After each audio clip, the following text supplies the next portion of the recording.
First of all, I'm really excited about what we're going to be doing in Dublin. I'm looking forward to that and sharing that. We were on a panel together in the You last were. one in London, and I was very, very inspired by what you had to say and your perspective on things. And I'm looking forward to sharing the, stage with you here and coming up in Dublin. Yeah, well, thank you.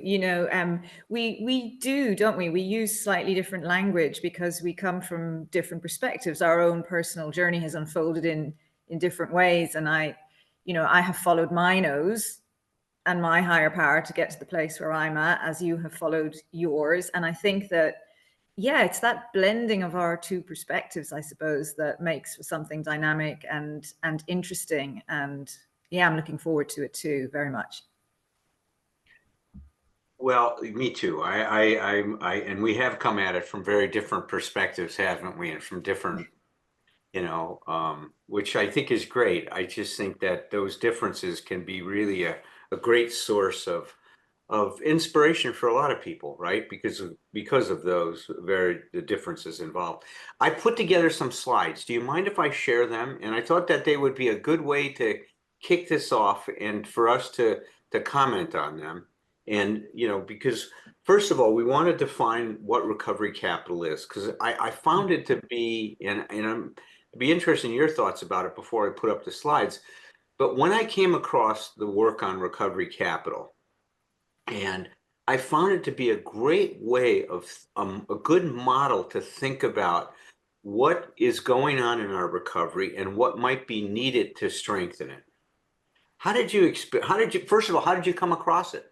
When did you get exposed to the idea? I think it was something, maybe ICAD or UCASAD, so these big gatherings of addiction and recovery specialists that take place in London every year. And so it was there that I started to encounter this concept of recovery capital and social capital and personal capital. And, so it was new language to me a Yeah. while back. And then I found out about the social prescribing world. And they, of course, talk in this language of recovery capital as well. I'm not familiar with that. Say some more about the social prescribing. Social prescribing. Yeah. So social prescribing is, would we call it a movement maybe? So in the UK, they're starting to understand that we've known for many decades, actually, that people often go to the doctor for reassurance and almost for a chat, and that there are many people who go to the doctor and they don't need a pill or a prescription. They need to be connected in with other people in their community, and that will help them to feel better. And so social prescribing is this idea of, rather than prescribing you medicine, you're prescribed some activity in your community. Yeah. And so social prescribers are meant to stay on top of what's available in the community that they're in, so that they can refer people on to the men's shed movement. Or do you know there are allotments in your area and there's a gardening group? Maybe you'd enjoy that. That's social prescribing. Oh, that's it. See, yeah, I love how you guys think about this stuff. It's so different than Okay, is it? think about Right. it here. You don't have that? Well, we're so individualistic in the States, and Okay. it's such a different idea. Here, what the way I think about this is I refer to that as a life affirming group. Yeah. Isn't it? It's another way of it's saying the same thing that you're saying, social prescribing, because it does affirm life in some way. It gives you a path, right, to connect to like-minded people, to connect with people that somehow can help you in your existence, and to find in a way through this crazy thing that we call life. Yeah. Yeah. Absolutely. Yeah. And I suppose my understanding as well is that we're very creative human beings. I mean, I don't mean you and me. I mean, all of us have some form of creativity running through us. Some of us are wildly creative, some are only mildly creative, but we all like creating. And I think we are continually creating new languages and new words to speak of the same things. So Yeah. I think recovery capital is just a new way of speaking about something we've always known, though maybe we've forgotten a lot because we have become more individualistic, haven't we? Yeah, there's no question about it. Mm. Yeah, I first became exposed to the concept by reading the book Coming Clean. Have you read that? Why does that sound familiar? Who wrote that? That was Granfield and Cloud, and they wrote the Okay. book in 1999. And why they wrote the book, they're two American psychologists, and why they are, I think one's a psychologist, one might be a sociologist, but why they wrote the book is they were addressing the fact that in America for so long, people had to, or people were going to a program and it was costing them about $30,000 for recovery. I, And what? Explain, yeah, please. yeah, well, see, because of our medicine, we're not socialized, right? So a lot of this is that if I have a problem, I go to a program and they're going to bill my insurance company. Well, in the 70s and 80s, insurance companies were paying for a $30,000 treatment and paying 90% of that fee. So it was about $1,000 a day. But then then the HMO started, the health maintenance organizations, and they came in and said, wait a minute, only a certain number of people are going to need 30 days. We'll give you certain, let's say 3 days for detox, and then you get 7 days for treatment. And then what happened is if I'm the client going in there, I have to pay for now the next 20 days of treatment, which is like $20,000. Well, some people can do that. Most people can't do that that are going into treatment, right? For various reasons. Mm. So Cloud and Granfield said, we need a solution for those people that can't afford treatment. Yeah. Yeah, we The do. joke used to be, you don't need to buy a $30,000 big book. That was the joke here in the United States. You don't need to buy a 30. So what they did is they came up with a model that says, look, if you're someone that's just coming into recovery, we're going to give you this model called recovery capital. And I think they were the first ones to coin the phrase, actually. Right. Okay.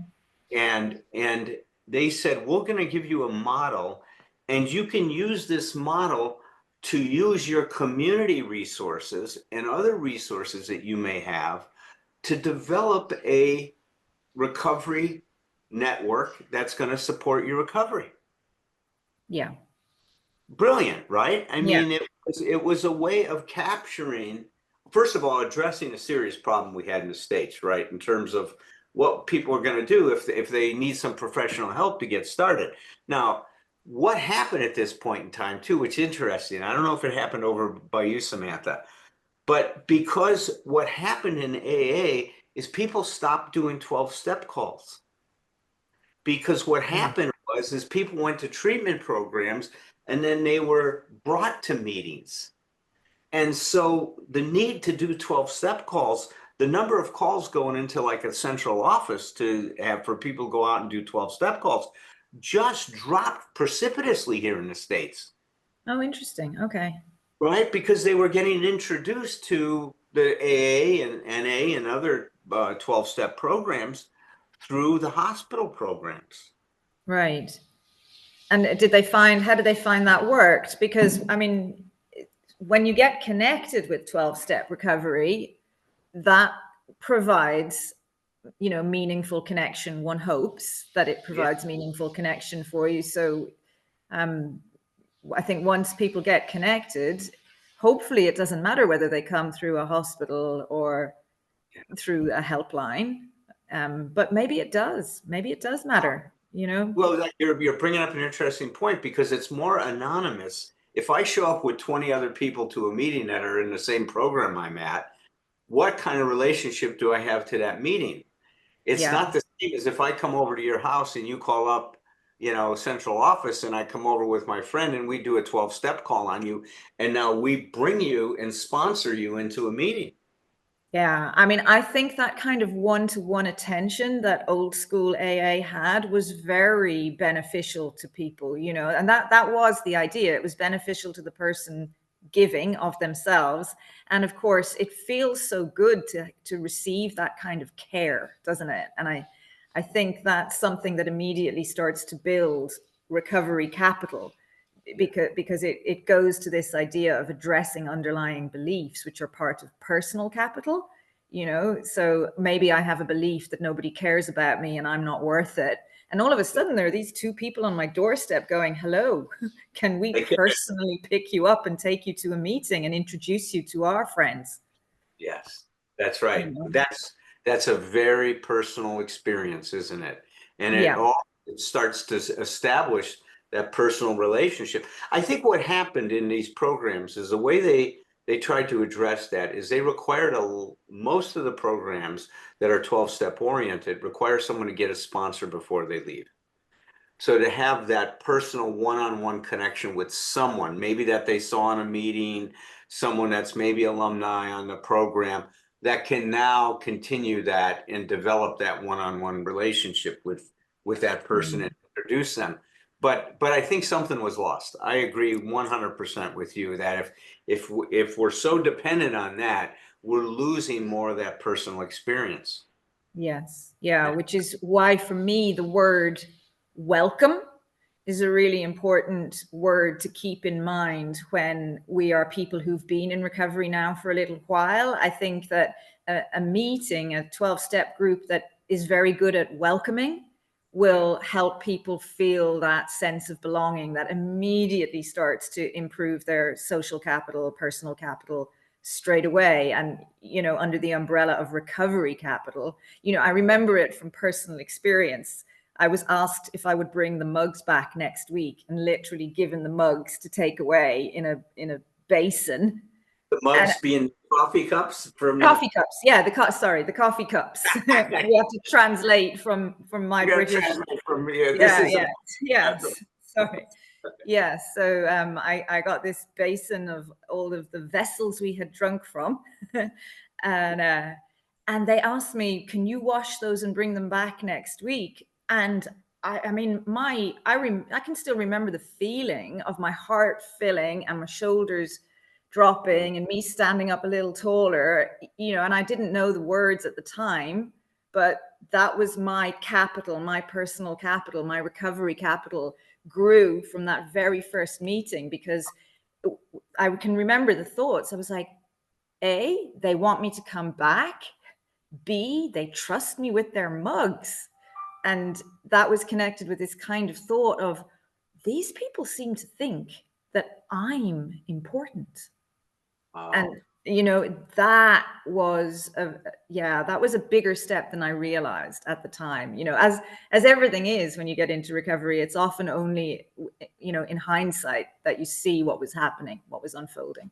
But I do remember that very personal one-to-one connection. It's different than somebody saying you should get a service position. Very different, right? Very different. Very different. And I had a similar experience. And they didn't ask me to take the mugs. I was in the Marine Corps when I got introduced to it, to the program. And it was in a recovery rap session. The Marine Corps just had started a program for Vietnam combat veterans that were coming back with drug problems. And they invited the young people that were in AA in Kailua, which was outside the Kaneohe Marine Corps Air Station. There was a real strong recovery community out in Kailua. This was back in 1971. NA was on the island, right? It didn't exist in Hawaii at that point. And then this fellow Tom came to speak with us. And I remember the experience I had, and it was similar to yours, a little different, because what I experienced at that moment was a person who was so free from the bondage of self.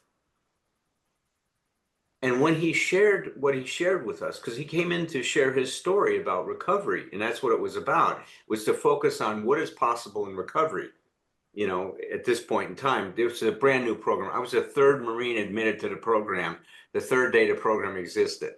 So that's how new the program was, right? Right. They were, So he came in and talked about things and shared things that I felt and I experienced, but I would dare not ever tell you that that's what was going on with me. I would be too ashamed to own that, too Mm, ashamed to talk about it, too uncomfortable to own those kinds of things that he was so freely sharing and was liberated from all mm-hmm, of the feelings that he shouldn't be feeling this way. mm, See, that yeah, the only time I felt that, Samantha, is when I got high, when I got yeah, drunk or high. Then I was free to be myself. I could be Alan and be okay, and I didn't have all of these rules and insecurities and other things. And there was a part of me that said, "My God," and I couldn't have used these words at that time because yeah. I just wasn't thinking that way. But when I look back, there was a part of me saying, if I could have that kind of freedom, I think I could make life work. Right. Right. Yeah. And I'm as listening to your story as well, Alan, I can hear that there's something so counterintuitive about how 12-step recovery builds these resources that, these inner and resources. And I think that it's the inner resources. You need those in order to help you mobilize to get the outer resources in place. But we can maybe talk about that in a bit. It's counterintuitive how we go about building the person up in 12-step recovery. So it was somebody revealing these things that you'd have never dreamed of sharing that actually gave you, I heard hope. It gave you hope. Yeah.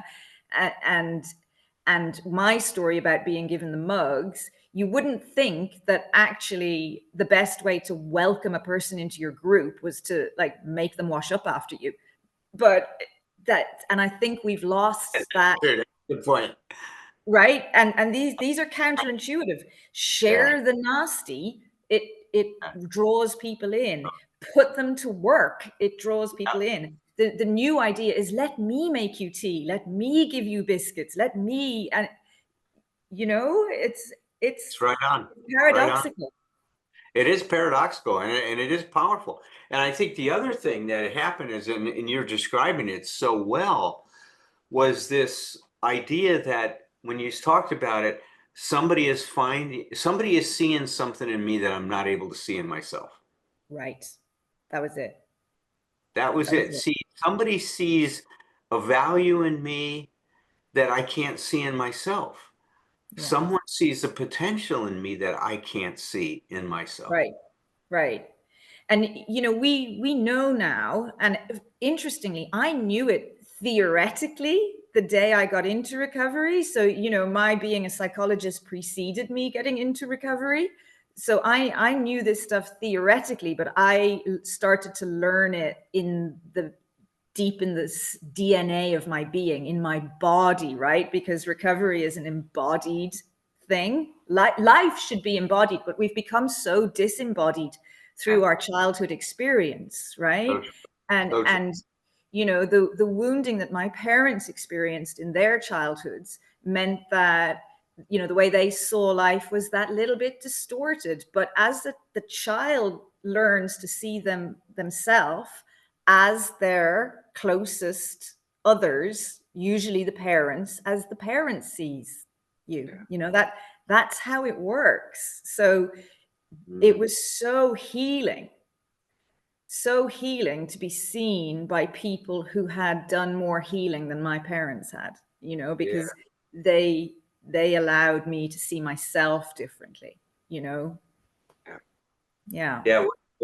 So I really was interested in our difference. So when you came in the program, you were already a psychologist. How long had you been a psychologist?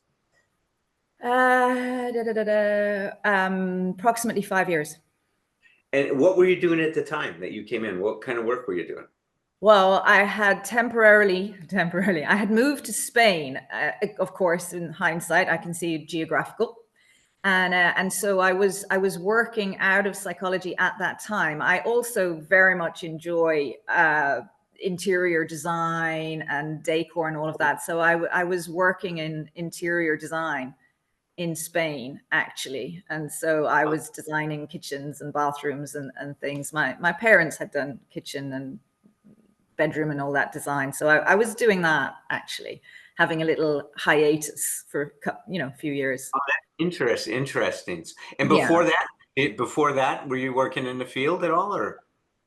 No. I had been a silkscreen printer, and we often have these very colorful, flowy lives, don't we? Yeah. And we're like, it's like, look at you now, but you used to be a Marine. How extraordinary, That's true. So yeah, quite a few hats. So at the time I got into recovery, I had my creative hat on. Well, look at you, still talking about interior design, just a different kind. Yeah, very good. Right? Yeah, I I mean, like it. I right? like it. Yeah, Right. We're yeah. talking about the interior design of our life and how that connects. And I really, what you said was really important, is that somehow something has to wake up inside of us to mobilize those external resources. Yes. Because if Yeah. hope isn't there, if that spark isn't there, I tell people all the time is that one of the things that happened in my recovery, and I try to do with the people I work with, is for me, talk about it personally, and then I'll talk about it professionally. I had to get interested in myself again. You Right. see, I had lost an interest in myself. I got so used to that this was just what life was going to be. And it wasn't a great prospect for me, right? Mhm. Just didn't look like the future was going to hold much for me. So now when I come into the program, all of a sudden I get interested in, and that's why I've described recovery as the discovery of new possibilities. I see a whole new possibility for myself that I could not have seen before. Yeah. And Yeah. that's kind of the work I do with people. Is I really see my work as a therapist as helping people find a new interest in themselves, is Mhm. stoking that flame of curiosity that there may be more available and more Yeah. possibilities than they can realize. For sure. For sure. Yeah. Well, this is fascinating. I love discussing this with you. I'm going to share these slides, and I'm sure that they will stimulate us to talk about other things. Okay? So Okay. let me go ahead and jump right in here.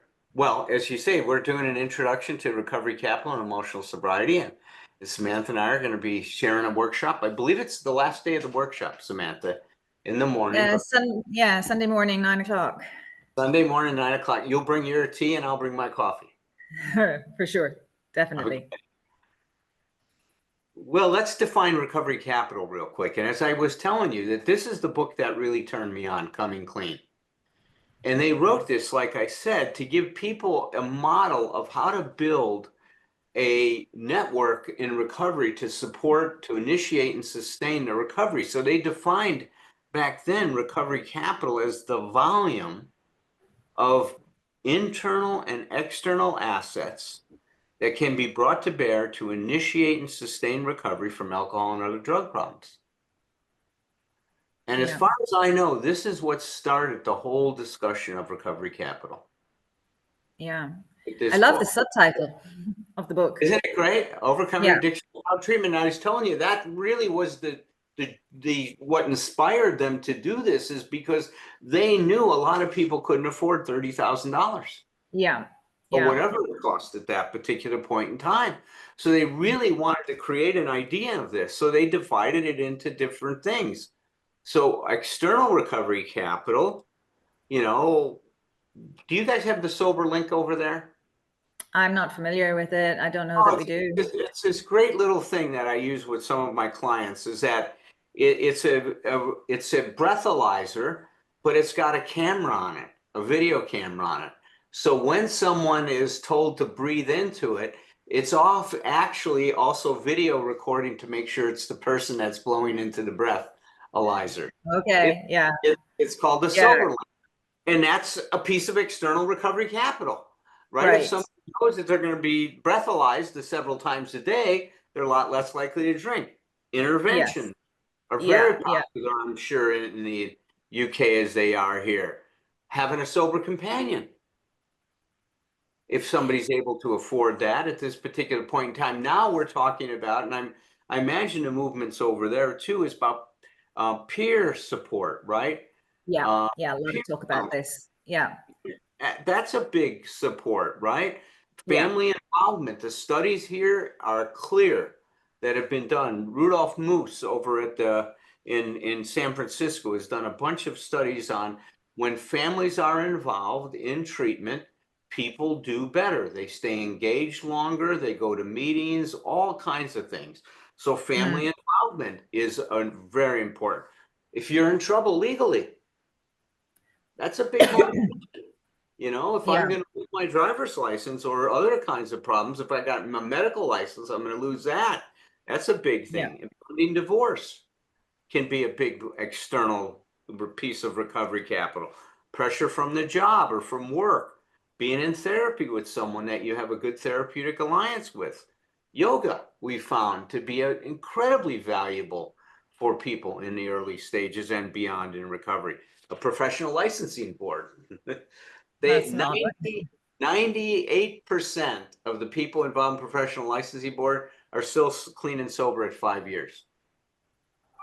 So I don't understand that. What does that mean? That you're connected in with No, a it means board? that if you don't continue to do your work, you lose your medical license or your psychology license or your Ah, I nurse. see. It's a big, Right. So big. for people, yeah. So for people from those professions that need That's recovery, is that right? Yeah. Okay. that's exactly what that is.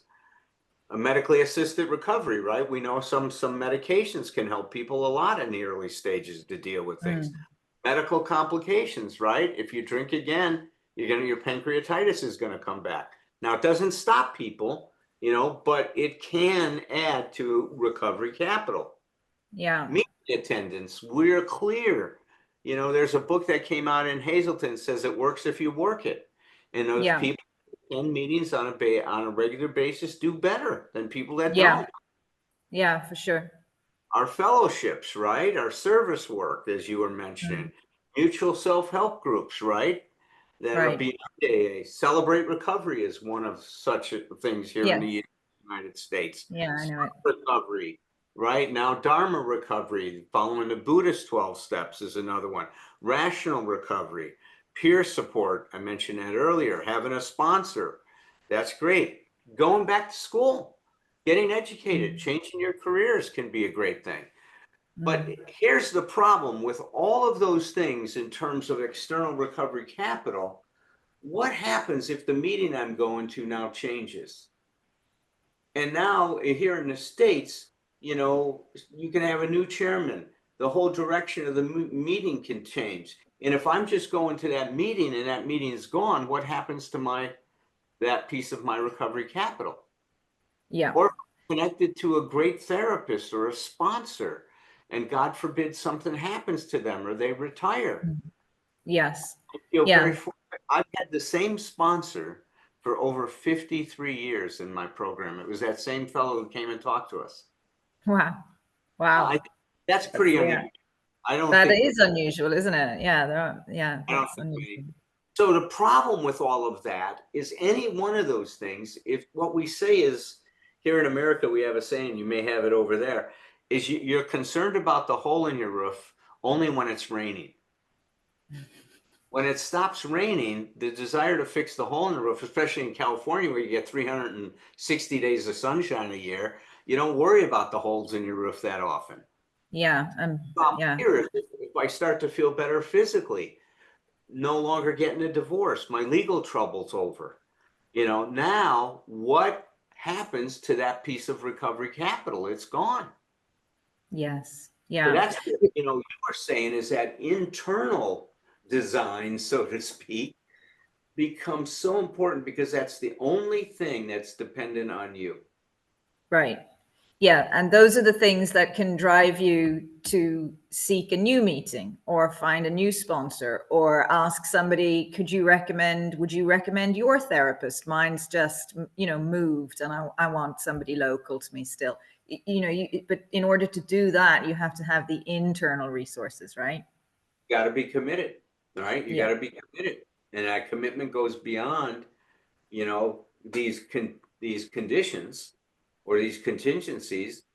I am committed. Here we call it the no matter what club. I'm That's going to nice. stay Yeah. I'm going to stay connected to my recovery no matter what, Yeah, right? And we'll talk right. about emotional sobriety as expending or extending that no matter what club to the I'm okay even if club. Yeah, yeah. And I encountered that idea. They weren't using those words, but I encountered that idea very early in my recovery as well, because there were a few of the ladies that I saw at my regular meetings in the early days that had really tough experiences, really tough experiences. Loss of a child, for Wow. example, was one of them. Yeah, one lady lost her daughter. And I was deeply impacted by the idea that she could have that happen to her and not drink. And she did not drink. She put herself right in the middle of the bed and let the fellowship hold her. And 9 months later, when I came in and encountered her and heard this as a story, that it had happened just in the near past when I heard about it, I was so affected by that improved my internal recovery capital in one moment, because it boosted my hope. Or you could call it, they have words like self-efficacy, don't they? Abstinence, self-efficacy. Me personally, I prefer the old-fashioned language. I don't, I'm not so keen on the academic terms, because I find they're less understandable. Yeah. Actually, I think it's all well and good for academics to use these terms, but that's why I speak of translating. So um, just that simple expression, we hear it a lot in the rooms. Well, if that person can do it, then maybe I can do it. That's hope. So that idea, if she could survive that, then maybe I could stay sober too. The I sense think it, of personal confidence, isn't it? That I think that it's somehow I can find a way to yeah. have a similar experience in my life. Yep. Yeah, I mean, I learned later, many years later, that um, I mean, I'm going to be speaking in generalities when I say this, but as a broad generalization, women really need to learn how to stay sober when the negative feelings hit. Men need to learn how to stay sober when they're out in the social situations with their mates. They are two big things that can derail us, right? So, losing a child must be a tsunami of grief and big negative emotion, But now, many years on, I know lots of people who have survived the loss of very close loved ones and maintained their sobriety because their internal recovery capital is strong. Yeah, that's great examples of what you're talking about.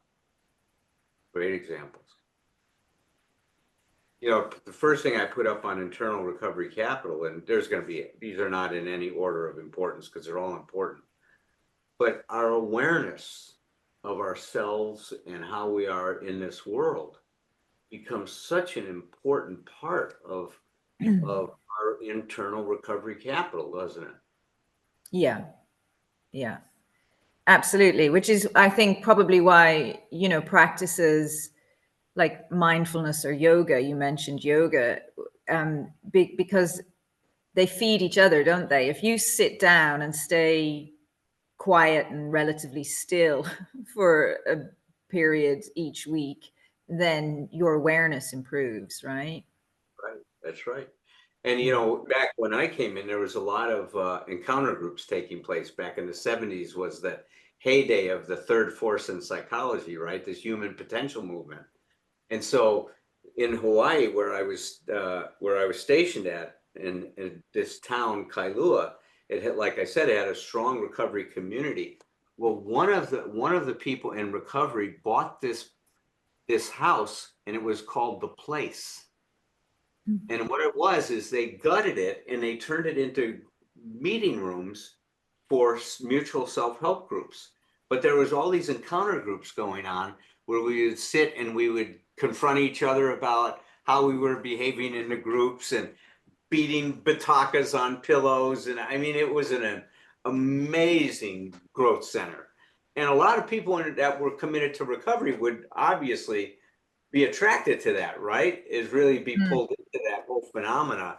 And that was such, I mean, it's like that feedback and the way that it occurred in those meetings just expanded my consciousness so much, because I was just used to looking at myself through my eyes and my Right. consciousness. And Yeah. And yeah, we all have blind spots, right? oh my goodness, I had so many blind spots, and the group was so helpful and helped me become aware of my blind spots and becoming Mm-hmm. aware of those things, but also is to get this feedback of experiencing myself through your eyes, not just through mine. Right. Yeah. For good and for ill, right? Yes, yeah, there was. I didn't like some of the things that they were saying Yeah. about, but Yeah. I also, what I did, even though I didn't like them, there was a growing awareness of who I was. Mm-hmm. And that was so important to become what I could be. You know, you talk about paradoxical change, right? That's the paradoxical theory of change. The more I own what my truth is, the more a new possibility exists, Yes. And right? I think, yeah, you said getting to know yourself. And I remember, I hear it a lot now as well. And I remember it personally myself, this idea that I wasn't actually, now that you ask me about it, I wasn't really sure who I was. When you take away the substances that I was using, Yeah. and really, really realizing and discovering that I had to build myself from the ground up. And I bought this t-shirt in a store over here. I'm translating as I go, not a shop, store. So I bought a t-shirt, and the label on the t-shirt had this little catchphrase. It said, "It's never too late to be the person you're meant to be." Oh, that's great. And I got some blue tack and I stuck it up on my mirror where I brush my teeth every morning. What's blue tag? Tell me what blue Uh, tag blue tack. is. It's like it's Like sticky stuff that peels off the walls and doesn't leave. oh yeah, Well, painter's tape. say again? Is it painter's tape? Is it the No, tape that? it's like, think of the consistency of chewing gum when you've been Yeah. chewing it. Oh yeah, Yeah, yeah, yeah, yeah, yeah, yeah. That you know stuff. that stuff. Yeah, and it comes in blue or white usually. We call it blue tack. So That's interesting. um, yeah, so I blue tacked it to my mirror, and it lived there for years, years, and just reminding me that it wasn't too late to be who I was meant to be. Yeah.